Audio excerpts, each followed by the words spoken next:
Welcome, welcome, welcome. Let's do this here real quick. Set that up. Should have got that little ready. Welcome, welcome, welcome to the Credit Repair Show with your host, the Credit Doctor, Angelo McCutcheon, coming to you with another video on the credit repair process. All right, we're also going to go live on TikTok in a minute. All right, so we just want you guys to come on in the room. Let's go live on TikTok. Come on in the room. Ask your questions.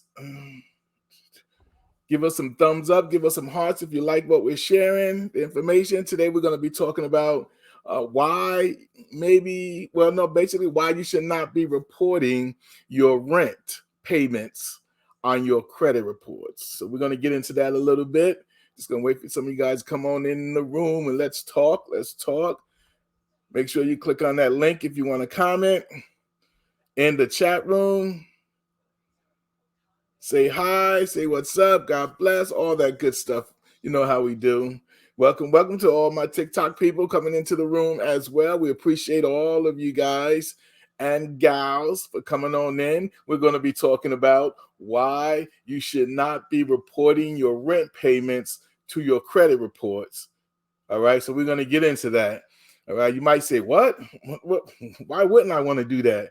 Doesn't that help me build my credit up, my credit score? Absolutely, it does help you build your credit score. But I'm going to talk to you about the downside of doing that and how that potentially can hurt you, all right, in the long run. So we're going to get into that. Just waiting for more people to come on into the room. To hit the like button, hit the share button.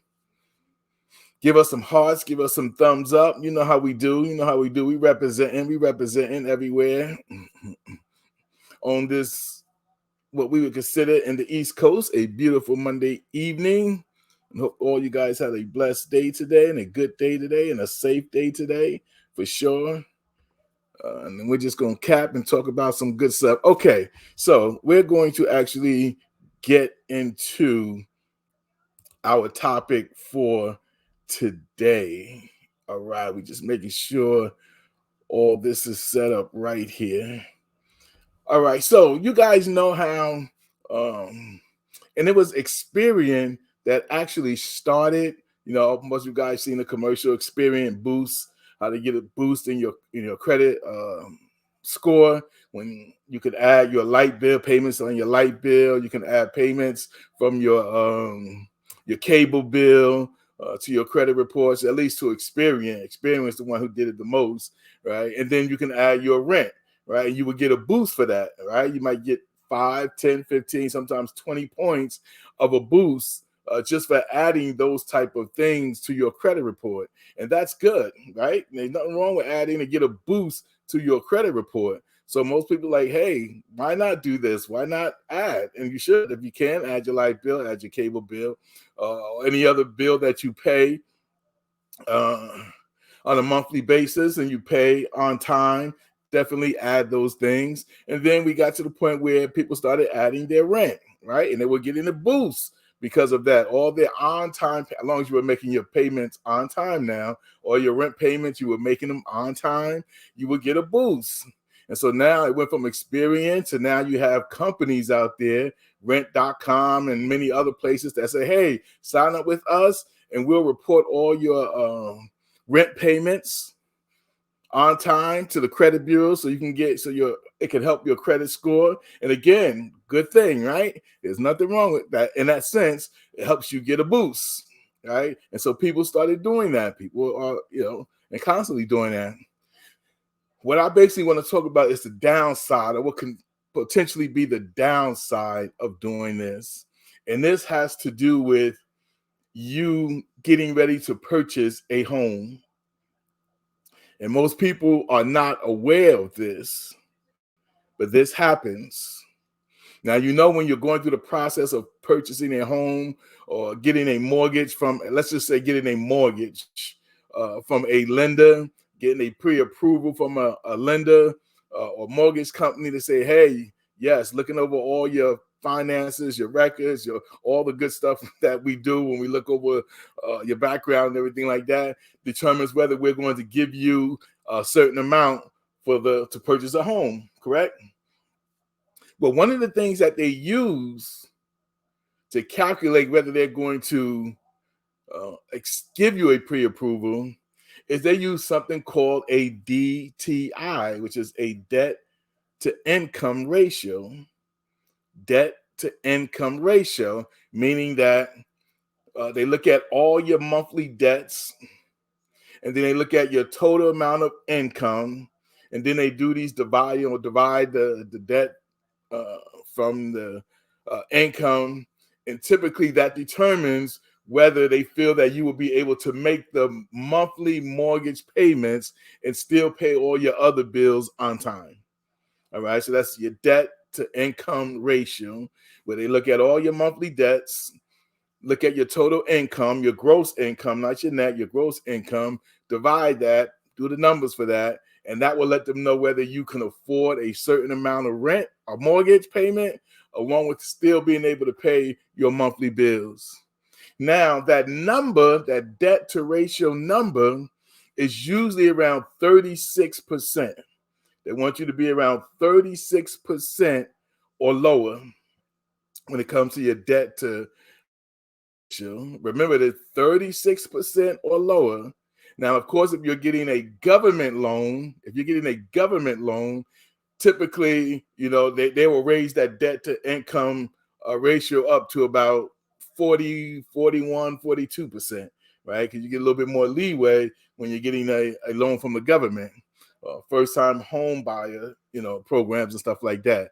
But typically, good evening, Patricia. Thanks for sharing too. Good evening, and thanks for sharing, right?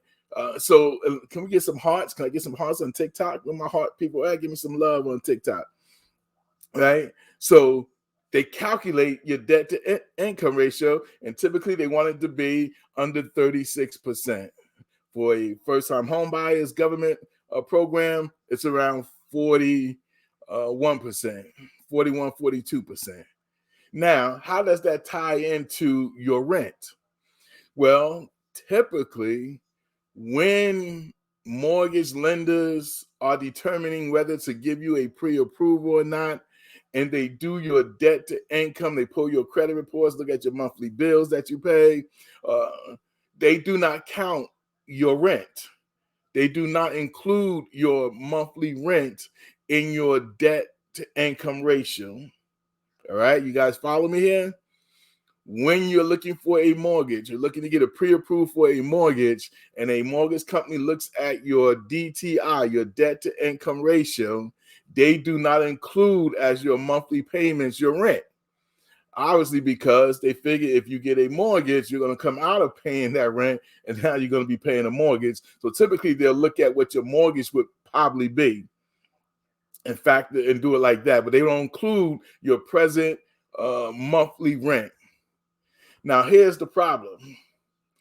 If you have your rent being reported to the credit bureaus on a monthly basis because you want to get a boost in your credit score, then in some cases, and maybe not in all cases, but in some cases, your mortgage company is going to include that debt, that monthly debt that you got being reported for your rent, as part of your debt to income ratio. And now, where if you didn't use your rent payment, and let's say your number was under 36%, but because you're reporting your monthly rent of $1,300, $1,200, $1,900, whatever you pay for your monthly rent is now being reported on your credit report, the mortgage company grabs that as debt. And now that it gets factored in to your debt to ratio income.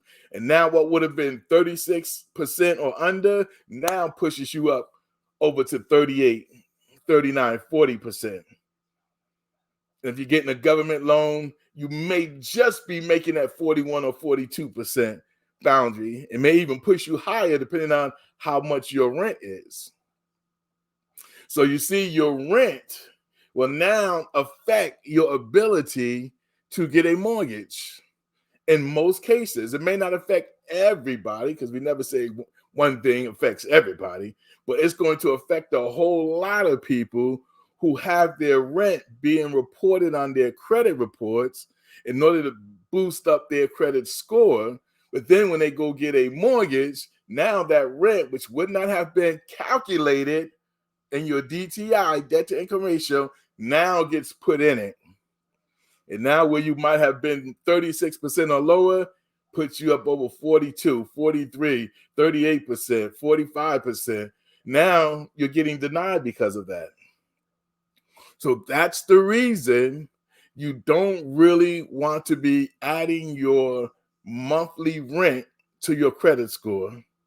Now, this applies to anybody who plans on purchasing a home. So let me be clear.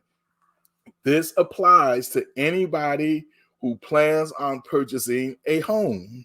If you never plan on purchasing a home, then you can use your rent into your credit reports.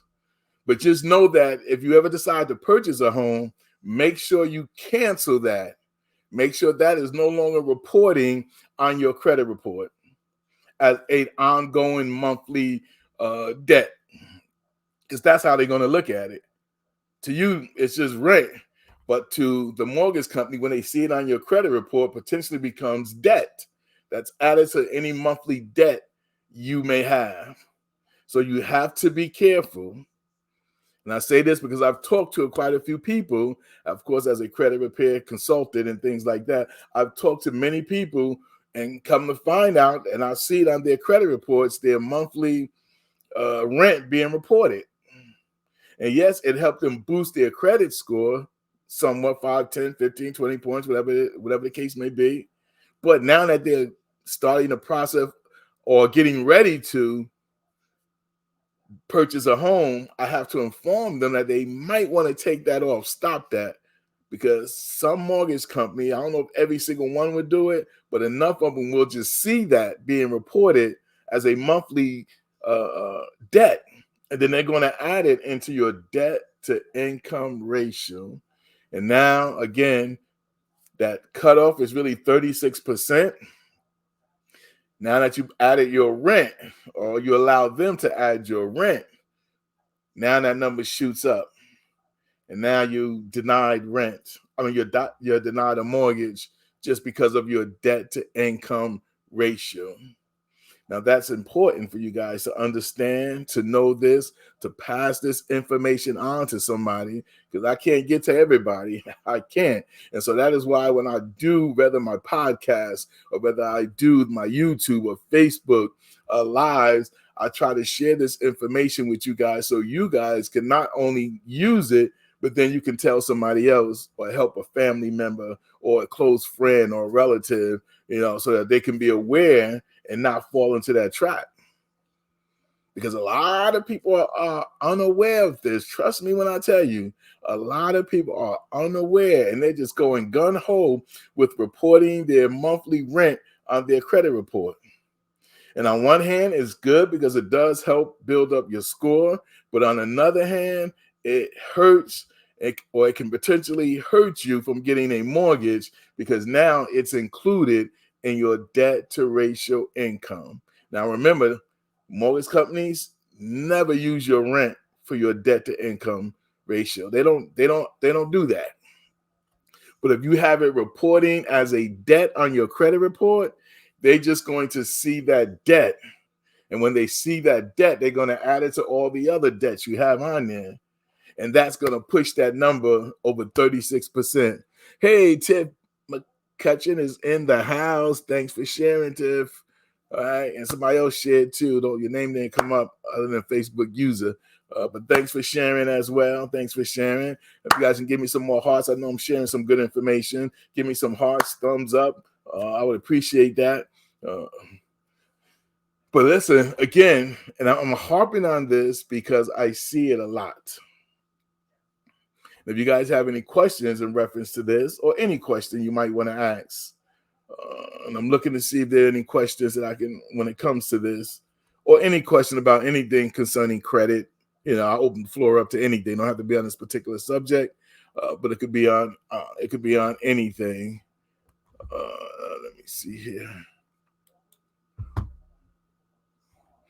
I don't know exactly what that is, but we'll figure that out. All right. So it's important that you understand when you get ready to go out there to purchase your home.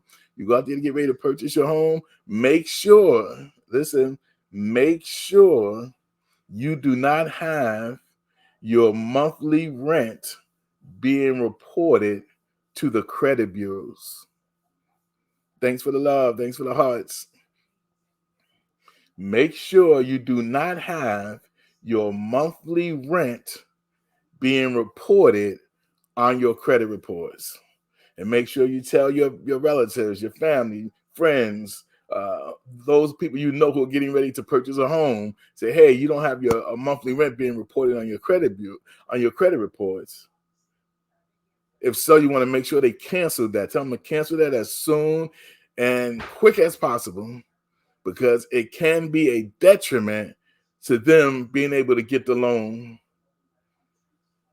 Thanks for sharing the video. Thank you guys for sharing. I really appreciate it. Right. And so we wanted to talk about tonight why you should not be reporting your monthly rent on your credit reports.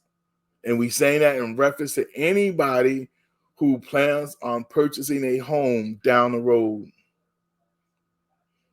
All right. To anybody who plans on purchasing a home down the road, if your monthly rent is being reported on your credit reports, please cancel it. Now, if you're not planning on purchasing a home and you want to continue to let it report, that's good. Right? Get the benefit of that. But if you plan on purchasing a home, you do not want your monthly rent being reported on your credit reports, because the mortgage company is going to look at that as debt. When they look at all your credit card debts on your credit reports, it's going to go down the line. Say, oh, you pay this each month, you pay that each month, you pay that each month. And they're going to see, they might see rent.com, or they might see whatever. And they go, oh, this is another debt. You pay $1,300 for whatever debt this is. They might not even know it's a rent payment, might even know it's for rent. But they're going to include it just because it's reporting on your credit report as debt. And when they come up with their DTI, debt to income ratio, if you're past that 36%, you'll be denied. Or they'll tell you to work. Yeah, they'll deny you and tell you to work on certain things. And you wouldn't even know why. You wouldn't even know that the rent was a problem. You wouldn't even know. You would just be thinking other things. You wouldn't even know that the rent is causing you to be denied. Because they might not even know that that debt is for monthly rent.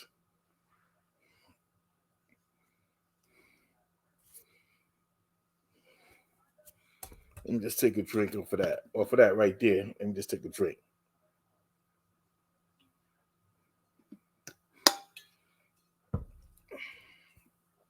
So I hope that I'm helping somebody understand this process.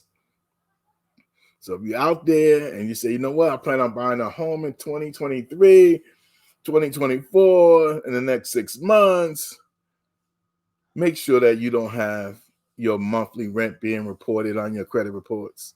If it is, cancel it right now. Just cancel it. Now, when you get the home, you can have your monthly mortgage reported. Well, that's going to get reported anyway. Payments. But your rent, you don't want it being reported if you're out there thinking about purchasing a home, because it will hurt you guys. I can't stress that enough. It will hurt you guys. All right. So let's grab something else. Now that we got that out the way, I hope you overstand, as they say, overstand, understand, and just stand. All right. Overstand, understand, and just stand what I'm talking about. All right. Because this is important. Right. And again, share it with your friends, share it with your relatives, because this is important information. So hit that share button. If you can't tell, hit the share button and tag them in it. So you guys need to hear this video. You need to hear this information. And it's free information. That's a good thing. It's free information.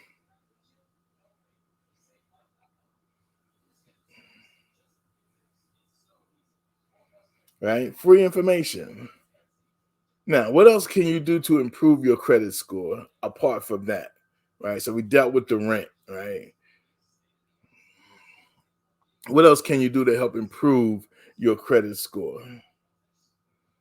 Well, there's a few things you can actually do. And we're going to talk about that and something else on Wednesday. Things that you can do. We talked about it before, but we'll add it to it again. We're going to, hopefully on the next video, we're going to talk about uh, the statute of limitation, right? Each state has a statute of limitation on how long a creditor can sue you before a creditor can no longer sue you for a debt.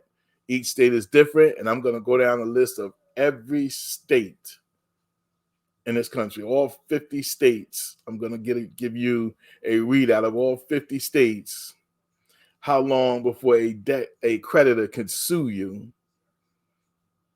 when you default on a loan, right? Some states are 10 years, some 5, 6, whatever state you in. You're going to make sure you want to tune in on Wednesday around 8 o'clock. We're going to come back and we're going to talk to you about that. So with that in mind, I appreciate you guys coming on. Stay blessed. Whatever you do, stay blessed, right? But what's even more important is that you are a blessing. Remember, this is the credit doctor, Angelo McCutcheon, helping people repair their credit for over 15 years. The name of my company is called the Faithful Credit Group, LLC. You can email me for any questions that you may have, or a free over the phone consultation. You can email me. You can get my descriptions on Facebook and YouTube. Just look in the description box. All my contact information is in there. I appreciate you guys. Stay blessed. Whatever you do, stay blessed. But what's even more important is that you are a blessing. And with that in mind, we say to everybody, have a blessed day.